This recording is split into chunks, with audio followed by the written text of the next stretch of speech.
All In Sports Network. We love sports. Hello, everybody. Welcome into All In Aggies. I'm your host, Ben Peck. As always, as we look ahead to this weekend's matchup, Texas A&M and Missouri, a top 25 showdown. A&M just barely in the top 25, tied with UNLV. Mizzou comes into this ranked number 9 in the country.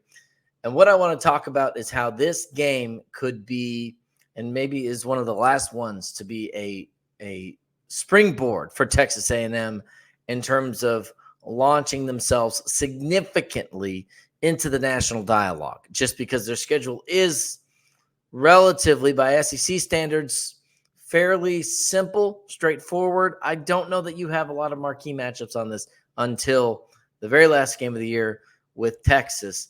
And even then, if Texas is rolling, or if switch it, if A&M's rolling and Texas falters and either team has 3 losses or something along those lines, it'll have a lot of juice on it because it's the rivalry coming back, but it might not necessarily be that game that puts you in the national conversation the way it could be, obviously, if both teams were to say run the table. Anyways, let's look ahead. Before we do, if you haven't already, like, subscribe, comment, tell a friend.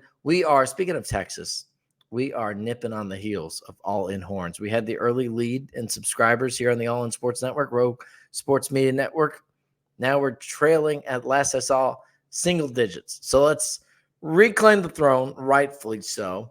The good guys over there at All In Horns. But what's wrong with a little friendly competition? Let's try to take them out. All right. Anyways, help us out with that if you can. But yes, I wanted to talk about this Mizzou game because, first of all, as in the title of the video, I think this is, even though it's 11 a.m., might not feel like it, it is going to be the best game on the schedule this week, at least on Saturday. Honorable shout out to my my alma mater, Syracuse, taking on UNLV with their quarterback. But really, that's on a Friday night. Saturday, when you look at it, there ain't much going on. It's kind of a slow week in terms of the general college football landscape. There's some potential marquee matchups before the year if you would have looked at it. But as of now, the way that's played out, a lot of them have not necessarily lived up to the billing that we thought, with the exception of maybe A&M and Mizzou. Game days going out to Cal, knocking that trip off for the first time ever. That's going to be Cal hosting Miami. Cal's doing a lot better than I think people would have expected and give them credit for. Got to give credit to the Golden Bears. But really, looking at some of the other marquee matchups of the week, what are people going to be looking at?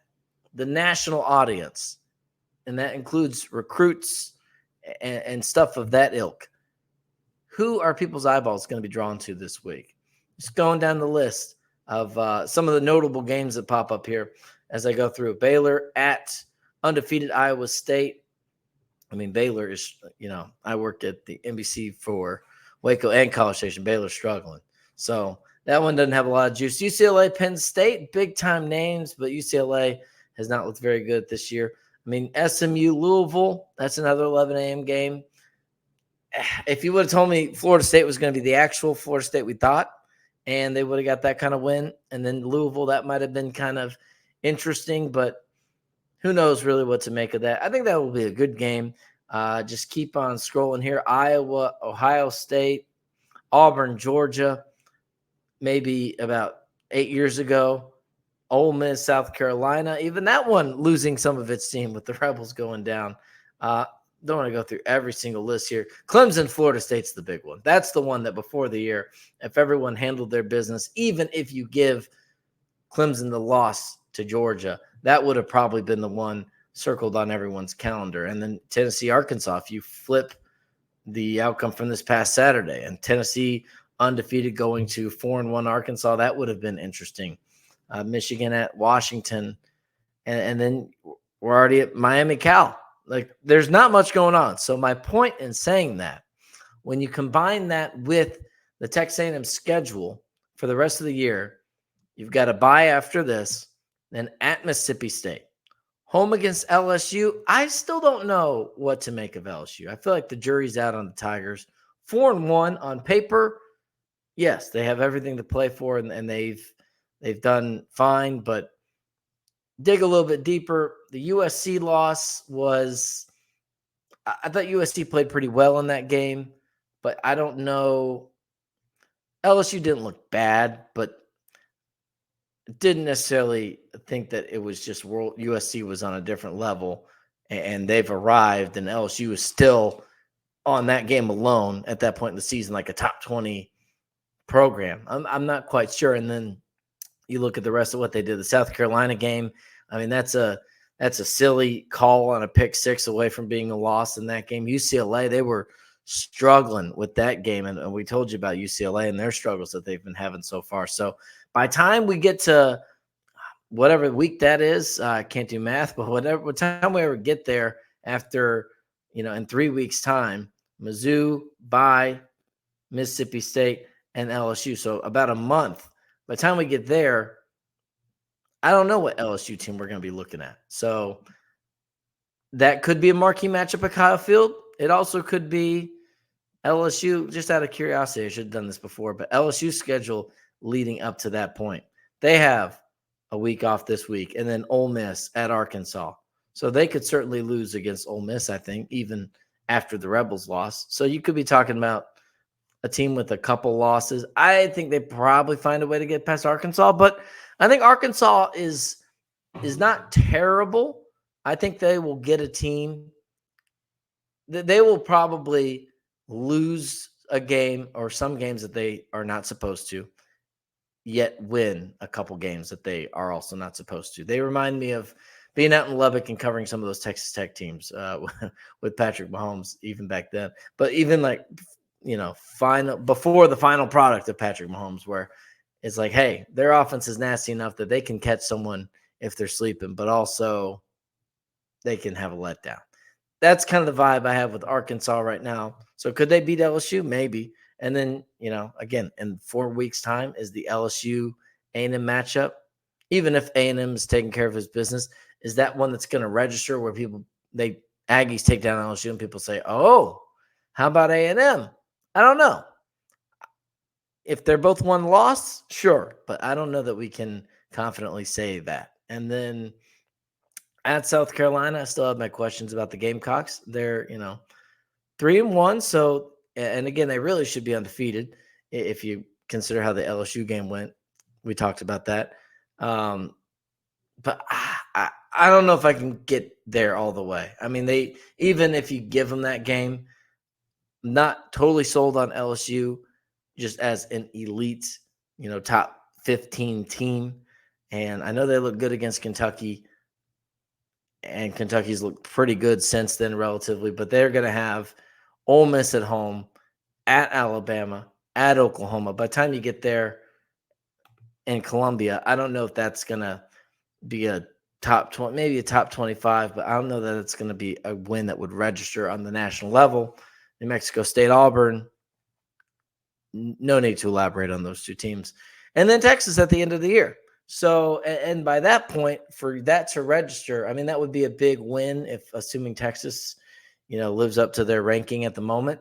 That would obviously be a huge win. But in terms of is this a win? Is this a season where you say, hey, Texas A&M is seriously in the conversation? If you get to the Texas game and A&M has 3 or 4 losses by that point, maybe 3, you're okay. But if they have 4 losses by that point, if you lose to Mizzou, lose to LSU, I'm being negative Nancy here. Lose to Mizzou, lose to LSU, lose at South Carolina, you go into that game 7-4. And even if you get the win 8-4, that'd be one of those good win for them, good for them, but it doesn't change the fact that they're still not there yet, right?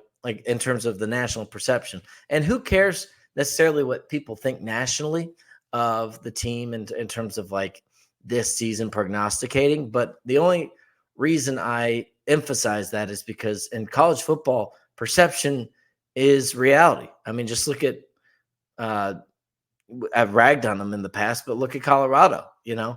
They have built themselves up to the point where if they start the year, even last year, if they start the year 3-0, people start to take notice. And people, 4-1. That was a legitimately good win for them against UCF. Now people are like, okay, are they for real? And then that leads into recruits being interested, fans being engaged and engaging with NIL, which helps recruits, which helps make the job a better job and a better program and all this stuff. So rather than, I compare it to like the NFL, where let's say the Cowboys, we just, saw the game at Jerry World. The Cowboys are struggling. They're kind of a mess. If they were, hypothetically, so to speak, then okay, you've got a few options. You can change most teams, you can change the general manager, maybe not in Dallas, but you can change the general manager, change the coach, get some new players in, free agents, draft well. And who really cares what everyone else thinks, right? We control our own destiny in this building. That's not the case with college football. Your public perception to the outside affects how your ability to bring in talent and coaching, for that matter, but really talent, and then directly leads to different outcomes on the field.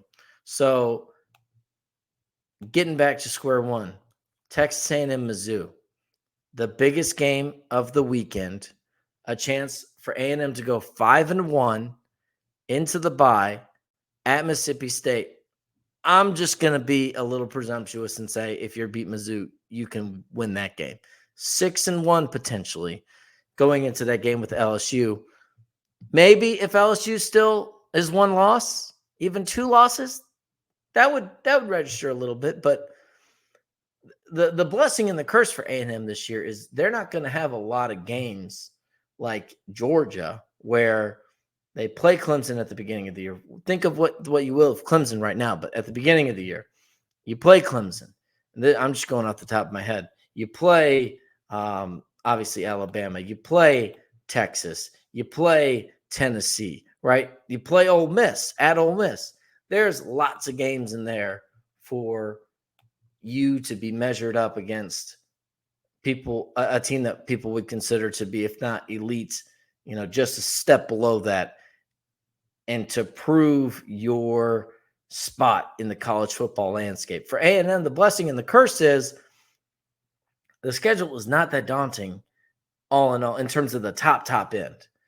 All the tough games, we all talked about it leading into the year. All the tough games are at home. Notre Dame, lose that game, but then, I don't know. They lose to Northern Illinois. That doesn't look great, but then it looks like maybe they figured it out since then. Who knows? Mizzou, kind of an underwhelming 4-0 in my opinion to this point. We'll see how they turn out, but at the moment, they have the credibility and the legitimacy of, a top 10 team, at least top 15, I think, even if you're pessimistic. I think most people would grant them that, give them that benefit of the doubt. But after that, again, LSU, South Carolina, Texas. And if you don't make it to the Texas game, with 3 losses at most, maybe 2, then, I think what A&M needs, not that they need, but what would help them immensely is to have that type of season where they are significantly in the mix for a long time. And they're never out of it they're not playing catch up like they were in 2020. And 2020 was obviously a weird year, but I think the national perception of A&M, as silly as it sounds, changes drastically if the Alabama game is, instead of the second week of the season, the second to last week of the season, to where you ask people, fans, and again, recruits, whatever, hey, how'd you feel? Even casual fans at A&M, how'd you feel about the season? How did it go? Man, I just remember they were in it for a long time, and they were in the driver's seat for a long time, and they got tripped up late by Bama. But hey, you got to give them credit. I think it's easier to kind of not discount it. I mean, maybe discount it, but I think it's easier for people outside to say, yeah, they were trying to play catch up the whole year, and they couldn't because, Alabama or Clemson, whoever, Notre Dame never stumbled. So those were the top teams, and A&M was never really in that conversation. Well, I know A&M slipped up early this year, but 12-game playoffs or 12-team playoffs, so that's going to help. But hey, how about this? The only 2-0 team in the SEC. So even with the Notre Dame loss, they're still at least in SEC championship talk in the driver's seat to make it to Atlanta. Again, I know we got a long way to go. I'm not getting ahead of myself, not trying to, but I think one of the biggest things you see with teams that make it and arrive is like there's the path where you're building up for one season, and then that season that you're hoping it all comes together, it really does, and it puts you over the top. Or in my experience, what's more likely is you have a team where, for whatever the reason, a team outperforms expectations to where it feels like they're a year ahead or a couple years ahead of schedule. And then you take that momentum from the people seeing what you've done into the next year, and you say, okay, I want to be a part of that. If there's kids in the portal, high school recruiting, obviously, is a little, maybe some late flips you can do that with. I know for the most part it's settled in, but you can get some momentum started with the 2026 recruiting class. You get like I said, the transfer portal, if there's people out there seeing that, and then that can really propel you, especially with the first-year coach, Mike Elko, of course. The one thing if Jimbo Fisher was still here, we're going into I can't remember what year it would be. Would it be year 6, year 7 with Jimbo? And then you say, okay, yeah, but we've seen that movie, and that's a blip, but it usually comes back down to earth. With Mike Elko, sky's the limit as far as anyone not in College Station is concerned. So, listen, I think this game against Mizzou is a huge opportunity for this team that they will not have the rest of the year. This is a chance for them to vault themselves into the national conversation as a legitimate threat for the playoffs, certainly, and just mathematically a solid contender for the SEC championship game. Again, I know it's a long way to go to even get there, and even if you make it to Atlanta, you still got to win the game. And I'm not trying to get on my soapbox and declare A&M is going to make the semifinals or win the conference championship one step at a time. But that perception of A&M, just like we did with Mizzou last year or Tennessee 2 years ago when they beat Alabama, and you say, okay, or even Tennessee this year, you say, okay, even if they maybe stumble late, that team had something going, and sooner or later they're going to get there. I'm just saying, if you can win this game against Mizzou, move to 3-0 in the SEC, take care of business after the bye at Mississippi State, and you're potentially 4-0. Potentially, I know, but potentially 4-0 in the SEC coming into LSU game. You still got work cut out for you, but ooh, man, I'm cautiously optimistic. Trying to pump the brakes, trying not to overdo it. I'm trying, but I'm just saying. The other thing that should be noted, A&M is favored in this game in Mizzou, and they probably should be. Mizzou has not looked daunting to this point. They have not really played up to their ranking. I understand why they're ranked where they are. I'm not hating on them for their ranking, but, they shut out Murray State and Buffalo. Murray State, something. What do my dad and John Morant have in common? Murray State, okay? I've watched a lot of Racers basketball over the years. We never watched football growing up. That is not part of – I know they have a team, but it's not a proud football program, even by FCS standards. Buffalo, they've got their issues. They're coming off a pretty lopsided loss, if I'm not mistaken. The Boston College win, close win, I think is looking less impressive the more we see how Florida State really is just in shambles. And, credit to Boston College for going on the road and getting that win, and that's kind of what put them on the radar. But, barely getting by. I mean, they really, the close loss to Mizzou, close win over Michigan State, close win over Western Kentucky, both those games at home. I'm not sure how good that Boston College win looks right now compared to how they looked against Florida State. And then Vanderbilt, double overtime? I know it was overtime. And then really a missed kick that should have been converted to go to triple overtime. But Vandy, I don't want to trash them too much. I mean, they played well enough that day to get it to double overtime, but Vandy still Vandy's their way into a loss there. And those are your 4 wins. So this, just like A&M is not yet clicking on all cylinders, fully acknowledge that.